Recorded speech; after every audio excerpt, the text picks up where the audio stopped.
Old man, worn coat, tin box. His name isn't on the funeral guest list. No one recognizes him. But 3 minutes later, the entire US military stands up. A 4-star general removes his gloves, steps out of formation, and salutes the old man with the highest honor reserved for a warrior. Who is he? Why does no one remember his name? Yet everyone must rise for him. This isn't just another veteran story. This is a forgotten truth buried beneath thousands of stories of those who came back. And if you believe justice for veterans isn't just a slogan, then listen until the end. Walter Grayson lived in a rundown wooden house on the edge of a small town in Kansas. No wife, no children, no visitors. Every morning, he pushed an old cart to the dump, picking up aluminum cans, counting softly as he walked. 1, 2, 3. At 84, he survived on a veteran's pension, just enough for electricity, water, and one hot meal a day. But in his house, there was one object he had never let go of for over half a century. A silver tin box, scratched and dull. Inside, there wasn't money, but an old dog tag, a faded photograph, and a handwritten promise. If I don't make it back, bring me home. D.W. Walter never told anyone until a soldier knocked on his door. One early winter morning, cold winds, dry leaves swirling across the creaky wooden porch. Walter was reheating yesterday's coffee in a dented pot when he heard 3 knocks. Firm, military. He opened the door. A young soldier stood there in dress uniform. Didn't say much, just handed him a cream-colored envelope with the Pentagon seal. On the front, to Walter R. Grayson, personal, top secret. Walter's hand trembled slightly as he took it. It took him a long moment to open it. Inside, an invitation to the memorial service of General Douglas Whitmore. Location, Arlington National Cemetery. Date, 1 week from now. Enclosed was a metal tag. The moment he saw it, Walter collapsed into the nearest chair as if someone had crushed his chest. A silver tag. Old. The engraving barely legible. Bring me home, Walt. And he knew. It was time to keep the promise.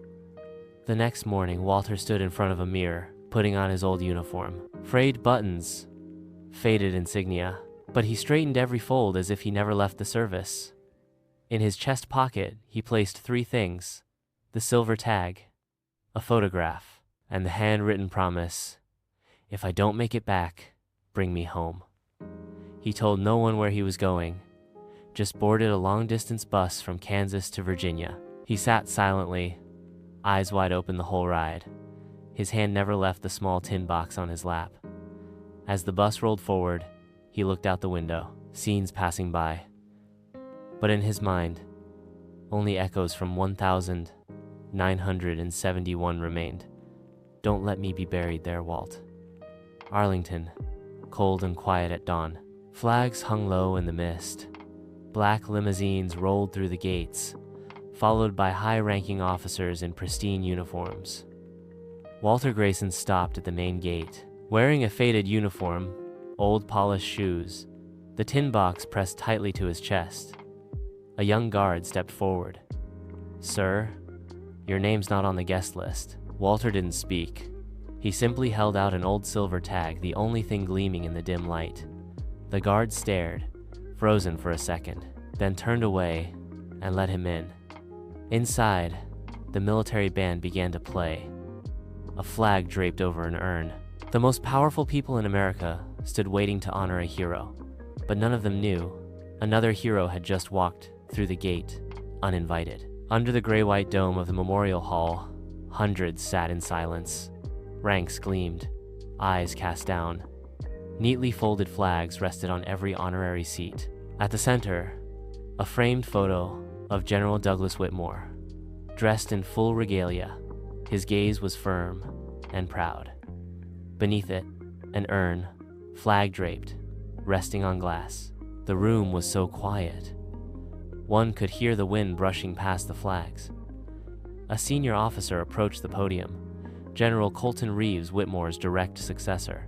But just as he reached for the microphone, noise outside. A black motorcade pulled up at the gate. The limousine door opened. Reeves looked into the distance and turned away from the podium. He stepped down, walked in the opposite direction toward the man who had been stopped at the gate. The entire hall froze. General Colton Reeves descended the stage, wordless. He didn't glance at the portrait, didn't look back at the crowd. He simply walked opposite of every gaze. Officers turned quietly. News cameras adjusted their lenses. A 4-star general, leaving the line. As he walked, he removed his white gloves, unfastened his shoulder insignia, then removed his ceremonial cap. No protocol, no commands. Only one thing remained: his dignified, measured stride toward the old man at the gate. Walter Grayson stood tall, holding the tin box to his chest. Reeves stopped before him, said nothing, then raised his hand, straight-backed, and saluted. The highest military honor from a general to a man with no name. The salute ended, but all eyes stayed on the two men, one aged, one powerful. Walter didn't return the salute. He simply nodded, eyes calm as a frozen lake. General Reeves spoke without a mic, but loud enough for the entire square to hear. "You saved my life, and General Whitmore's. Laos, July 1971. Silence. Camera zoomed in. Gasps. Whispers. If it weren't for you, there'd be no Douglas Whitmore to lead the army, and certainly no me standing here today." Reeves's eyes reddened. He reached into his pocket, pulled out a small object, a replica of the silver tag Walter always carried. "Bring me home, Walt." And in that moment, the funeral was no longer for the fallen. It was to honor the one who kept them alive. General Colton Reeves returned to the stage. No speech, no ceremony. He simply approached the flag-covered urn and lifted it with both hands. The entire hall stood. No orders, no instructions. They just stood, as if commanded by something invisible. Reeves carried the urn back to Walter. Under the pale sun, he gently passed it, as if handing over the nation's most sacred relic. His voice trembled. Whitmore didn't want his family to keep the ashes.